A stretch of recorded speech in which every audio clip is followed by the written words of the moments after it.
Welcome to A1 TV Telugu news bulletin లో details చూద్దాం. చిత్తూరు జిల్లా కుప్పంలో రెస్కో సర్వసభ్య సమావేశం జరిగింది. ప్రభుత్వ whip Kancharla Srikanth, RTC vice chairman Muniratnam, UDA chairman doctor Suresh, RESCO chairman Pratap పాల్గొన్నారు. గడిచిన పాలనలో రెస్కో దారి తప్పిందని, కొత్త పాలకవర్గం గాడిలో పెట్టేందుకు కృషి చేస్తోందని తెలిపారు. సీఎం చంద్రబాబు ఆదేశాల మేరకు ఇంటింటికి సోలార్ పథకం అమలు చేస్తామని చెప్పారు. రైతులకు ఇండ్లకు మెరుగైన విద్యుత్ సరఫరా చేస్తామన్నారు. రైతులు తమ విద్యుత్ సమస్యలు సమావేశంలో వివరించారు.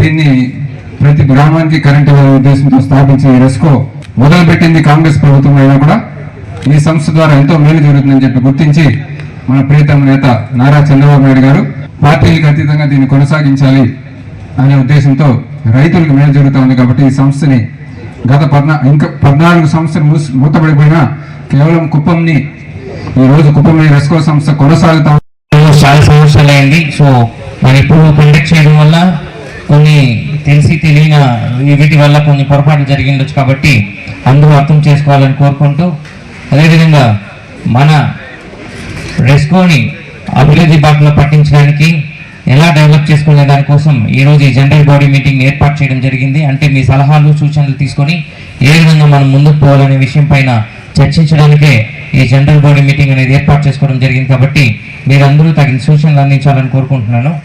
అండ్ ఇంకో విషయం తీసుకుంటే, ఇప్పుడు ముఖ్యమంత్రి గారు చెప్పడం జరిగింది. అంటే ఆయన మనసులో రెస్కో మీద, రెస్కో వల్ల జరుగుతున్న బెనిఫిట్ మీద ఎంత అవగాహన, ఎంత ఇది ఉంది. రెస్కోని కాపాడి ఖచ్చితంగా పూర్వ వైభవం తీసుకొచ్చి ముఖ్యమంత్రి భీమిలి ఎండాడలో వైఎస్ఆర్సీపీ పత్రికా సమావేశం నిర్వహించారు. నియోజకవర్గ ఇన్ఛార్జ్ మజ్జి శ్రీనివాసరెడ్డి పార్టీ కార్యకర్తల హక్కుల కోసం రూపొందించిన డిజిటల్ బుక్ పోస్టర్ను ఆవిష్కరించారు. చిన్న శ్రీను మాట్లాడుతూ ఇకపై కార్యకర్తలకే ప్రాధాన్యం ఉంటుందని, వేధింపులు భరించబోమన్నారు. బాధితులు digitalbook.vyrsrcp.com వెబ్సైట్ ద్వారా లేదా 040491717118 నంబర్కు ఫిర్యాదు చేయవచ్చని తెలిపారు. ముఖ్య నాయకులు, కార్యకర్తలు పాల్గొన్నారు. ఇప్పటికే రాష్ట్ర స్థాయిలో జరిగింది, మరి జిల్లా స్థాయిలో కూడా జిల్లా అధ్యక్షుల ఆధ్వర్యంలో జరిగింది. మరి నియోజకవర్గ స్థాయిలో ఈరోజు భీమిలి నియోజకవర్గ స్థాయిలో ఇవాళ భీమిలి నియోజకవర్గానికి సంబంధించి మా పార్లమెంట్ సెక్రటరీ గారు ప్యానెల్ విజయ్ కుమార్ గారు, అలాగే వారితో పాటు మా నియోజకవర్గం సంబంధించిన పార్టీ ముఖ్యులందరితో కలిపి ఈరోజు దీన్ని ఆవిష్కరిస్తాము. దీని తాలూకా ప్రాధాన్యత అంశం ఏంటంటే, ఈ రాష్ట్రంలో పరిస్థితులన్నీ కూడా చూస్తూ ఉంటే ఈ కూటమి ప్రభుత్వం ఏర్పడిన తర్వాత ముఖ్యంగా కూటమిలో ప్రధాన భాగస్వామ్యం తెలుగుదేశం పార్టీ విశాఖపట్నంలో జరిగిన అభివృద్ధి వచ్చేస్తుందని చెప్తారు. కానీ తీరా చూస్తే ఈ సంవత్సరాల కాలంలో విశాఖపట్నంలో ఒక ఉద్యోగం వచ్చిన కంపెనీ రాని పరిస్థితి. కానీ ఈ మాటను చూస్తే, పత్రికల్లో చూస్తే ఎంత పెట్టుబడి వస్తుంది, ఎంతమంది ఉద్యోగాలు వస్తున్నాయి. ఓ పక్క మీరు చూస్తే, మీ హామీ చూస్తే ఎక్కడ నిరుద్యోగ వృద్ధి గురించి మీరు మాట్లాడరు. కానీ మీరు చెప్తారు మీ సూపర్ 6 హిట్ అయిపోయిందని చెప్తారు. మీ ఆడబిడ్డ నిధి 18 సంవత్సరాలు నిన్న ఆడబిడ్డ నిధి ఏందని చెప్తే దానికి ఏదో మీరు చెప్తారు బంగారు కుటుంబం అంటారు, దానికి ఏదో P4 అంటారు, దానికి మీరేదో భాష్యం చెప్తారు. ఏవో చెప్తే మేము ఆయన్ని అమలు పరుస్తామని చెప్తారు.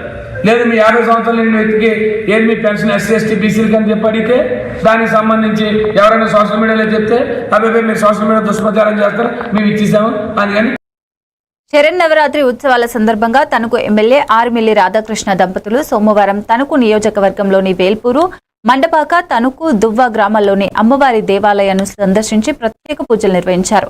ఈశ్వరమ్మ, యాల్లారమ్మ, ముత్యాలమ్మ తల్లులకు దంపతులు మొక్కులు చెల్లించారు. ఆలయ కమిటీలు ఘన స్వాగతం పలికి ఆశీర్వచనాలు అందజేశారు.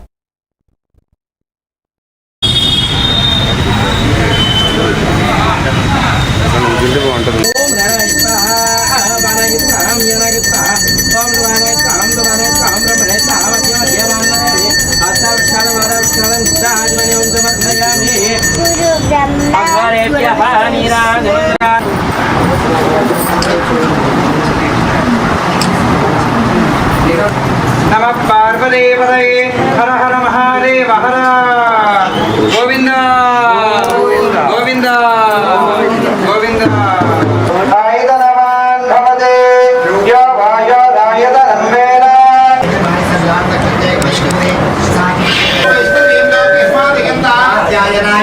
कन्याकुमारी धीमहि महादेव्यै च विद्महे विष्णुपत्ये च धीमहि श्री महालक्ष्मी महाकाली महादुस्ते बाला त्रिपुर सुंदरी दल्लारुमा विदय नमः वेद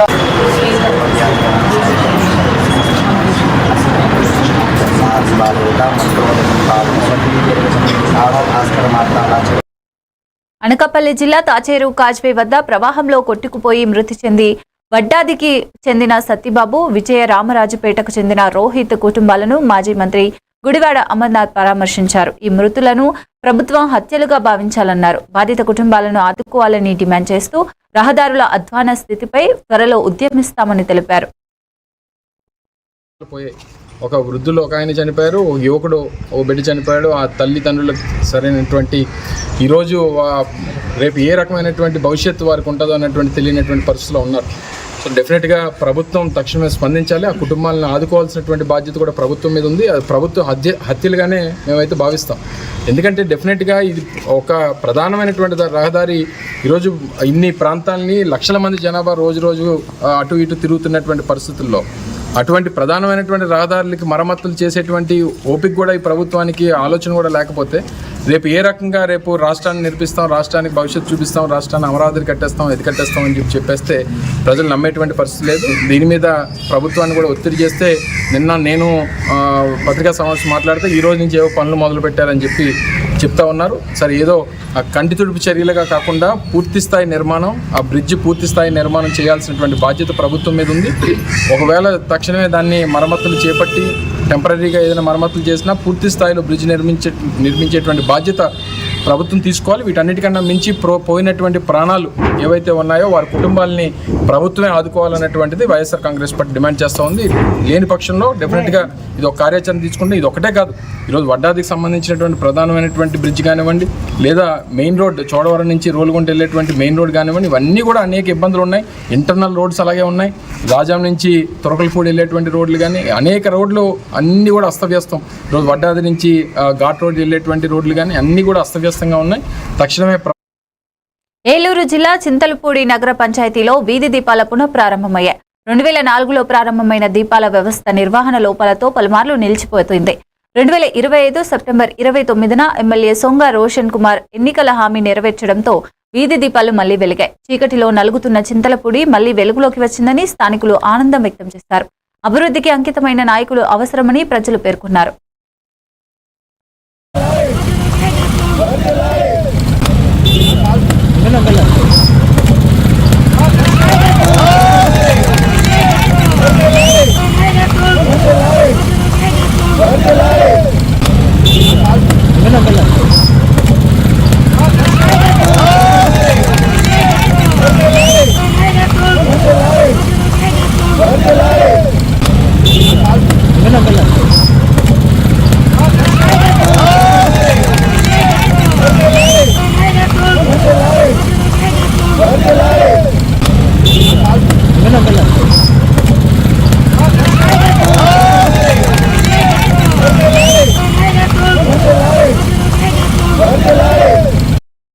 విజయనగరం జిల్లా రాజాం పట్టణంలో జరిగిన సమావేశంలో ఈపీఎఫ్ కనీస పెన్షన్ 9,000 ఇవ్వాలని డిమాండ్ చేస్తూ రాజాం పెన్షనర్ల సంఘం గౌరవ అధ్యక్షులు సిహెచ్ రామ్మూర్తి నాయుడు వృద్ధాప్యంలో ఈపీఎఫ్ పెన్షనర్ల ఆర్థిక భరోసా లేక బతుకుతున్నారు అన్నారు.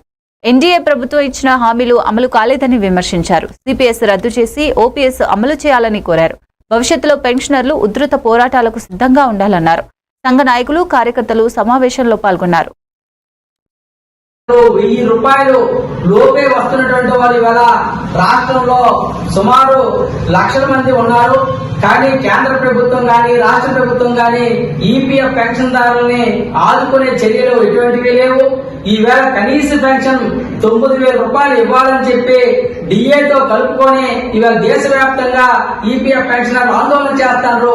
కేంద్ర ప్రభుత్వం దీన్ని పార్లమెంట్ లో చట్టం చేసి ఈపీఎఫ్ పెన్షన్దారులకి కనీస పెన్షన్ 9,000 వచ్చే విధంగా చర్యలు తీసుకోవాలని చెప్పి మేము విజ్ఞప్తి చేస్తున్నాం. ఈవేళ ఈపీఎఫ్ పెన్షన్దారులు 1000 రూపాయలకు లోపు వస్తున్నటువంటి వాళ్ళు వాళ్ళ ఆరోగ్య సమస్యలతోని కుటుంబ సమస్యలతోని వాళ్ళ రోజువారీ జీవనం గడపడమే చాలా కష్టంగా ఉంది. ఇవాళ 1000 రూపాయల లోపు వచ్చే వచ్చిన వాళ్ళు ఏ రకంగా బతుకుతారో ప్రభుత్వాలు ఆలోచించాలి. ఈపీఎఫ్ పెన్షన్ దారులు ఇవాళ అనేక ఫ్యాక్టరీల్లో, అనేక షాపుల్లో, అనేక సంస్థల్లో పనిచేసి 20 ఏళ్ళు, 25 ఏళ్ళు, 30 ఏళ్ళు ఈ సమాజ అభివృద్ధిలో వాళ్ళ పాత్ర చాలా ఎక్కువగా ఉండేది. అటువంటి వాళ్ళు ఈవేళ 58 సంవత్సరాలు నిండిన తర్వాత వాళ్ళని ఆదుకోవాల్సిన బాధ్యత కేంద్ర ప్రభుత్వాన్ని. తక్షణమే ఈపీఎఫ్ కార్మికులకు కనీస పెన్షన్, ఈపీఎఫ్ పెన్షన్. విజయనగరం జిల్లా వంగర మండలంలో బదిలీపై వెళ్లిన ఎంపీడీఓ ఎస్ రఘునాథచారికి MPP Uttaravalli Suresh Mukherjee, vice MPP ఉప మహేశ్వరరావు, జెడ్పీటీసీ కరణం సుదర్శన్ రావు ఆధ్వర్యంలో ఘన సన్మానం చేశారు. తక్కువ సమయంలో ప్రజాప్రతినిధులు, అధికారులతో సమన్వయం కాపాడుతూ ప్రజల్లో మంచి గుర్తింపు పొందారని ప్రశంసించారు. నూతన ఎంపీడీఓ టి రాజారావు బాధ్యతలు స్వీకరించారు. పలువురు అధికారులు, సిబ్బంది పాల్గొన్నారు.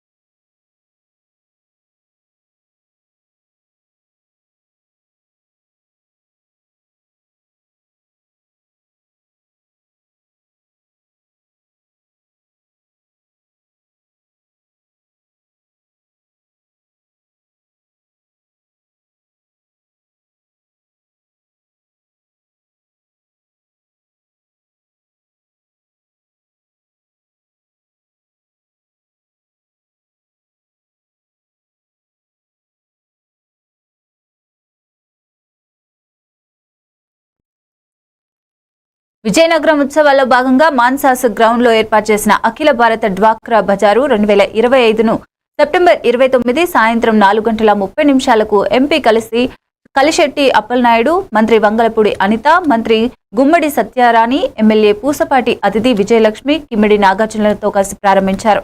అనంతరం ఎంపీ అప్పలనాయుడు మీడియాతో మాట్లాడనున్నారు.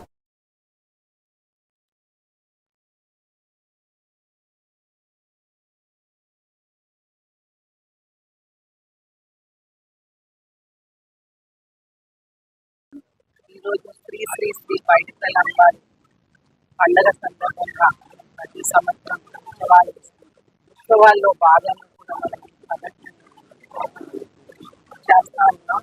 అంటే టెర్రస్ ఎగ్జిబిషన్ మహిళల కోసం ప్రత్యేకంగా అది సెల్ఫ్ హెల్ప్ గ్రూప్స్ని ఎంకరేజ్ చేయడానికి, ఎంటర్ప్రినర్షిప్ని ఎంకరేజ్ చేయడానికి చేస్తున్నాం. అంటే ఇక్కడ 244 స్టాల్స్, అలాగే హ్యాండ్లూమ్స్,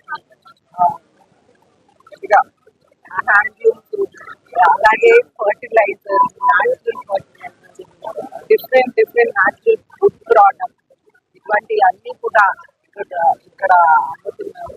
వాళ్ళు స్వయంగా వాళ్ళ ఓన్ సెల్ఫ్ హెల్ప్ గ్రూప్స్ నుంచి ఇవన్నీ కూడా అమ్మి వాళ్ళందరూ ఎంటర్ప్రెన్యూర్స్ అయ్యి, ఎవరైతే ఇంట్లో ఉన్న మహిళలు మనం మాట్లాడుతూ ఉన్నాం, కొంచెం గట్టి మాట్లాడారు. అందరికీ నమస్కారాలు. మనం గౌరవ ముఖ్యమంత్రి గారు డ్వాక్రా సంఘాలు ఏర్పాటు చేసి సుమారు 30 సంవత్సరాలు అయింది. మన అందరికీ తెలుసు, గౌరవ ముఖ్యమంత్రి గారు ఇప్పుడు వెలుగు 2.0 అని కొత్త ప్రభుత్వం వచ్చిన తర్వాత మహిళల్లో ఆంటర్ప్రినర్షిప్ అంటే వ్యాపారవత్తనాన్ని తీసుకురావడానికి పూర్తి స్థాయిలో పనిచేయడం జరుగుతూ ఉంది. గడిచిన సంవత్సరంలో కానీ రాబోయే రోజుల్లో కానీ మహిళలు ఎలాగ అభివృద్ధి బాటలు తీసుకెళ్ళాలి, వాళ్ళు ఏ రకంగా వాళ్ళకి కొత్త లైవ్లీహుడ్ క్రియేట్ చేయడానికి కానీ, మార్కెట్ యాక్సెస్ క్రియేట్ చేయడంలో కానీ, లేకపోతే వాళ్ళకి బ్యాక్ ఎండ్ ఇంటిగ్రేషన్ చేయడంలో కానీ, ఇవన్నీ కూడా గౌరవ ముఖ్యమంత్రి గారు మా అందరికీ మా మినిస్ట్రీలో ఉన్నటువంటి డిపార్ట్మెంట్ అందరికీ కూడా సూచనలు సలహాలు ఇవ్వడం జరిగింది. విజయనగరం జిల్లా బొబ్బిలి నియోజకవర్గం ఇందిరమ్మ కాలనీలో ప్రపంచ హృదయ దినోత్సవాన్ని పురస్కరించుకుని కారుణ్య ఫౌండేషన్, రోటరీ ఆధ్వర్యంలో హృద్యోగ అవగాహన ర్యాలీ నిర్వహించారు. డాక్టర్ అభినయ్ మాట్లాడుతూ గుండె జబ్బులు చిన్న వయసులోనే వస్తున్నాయని, ముందస్తు పరీక్షలతో నియంత్రించవచ్చని తెలిపారు. డాక్టర్ సాయి కుమార్, జేసీ రాజు హృదయ ఆరోగ్యంపై విలువైన సూచనలు చేశారు. కార్యక్రమంలో పలువురు పాల్గొన్నారు. పనులు పంపిణీ చేశారు. తర్వాత ఈ 40 సంవత్సరాలు దాటిన వాళ్ళు, 50 సంవత్సరాలు దాటిన వాళ్ళు, ఎవరైతే టీవీ కానీ షుగర్ కానీ కంట్రోల్ లేని వాళ్ళు, టీవీ సమస్యలు ఉన్న వాళ్ళు కానీ అవన్నీ ముందే బీపీని షుగర్ ముందు నుంచే ఫెసిలిటీ అవన్నీ కంట్రోల్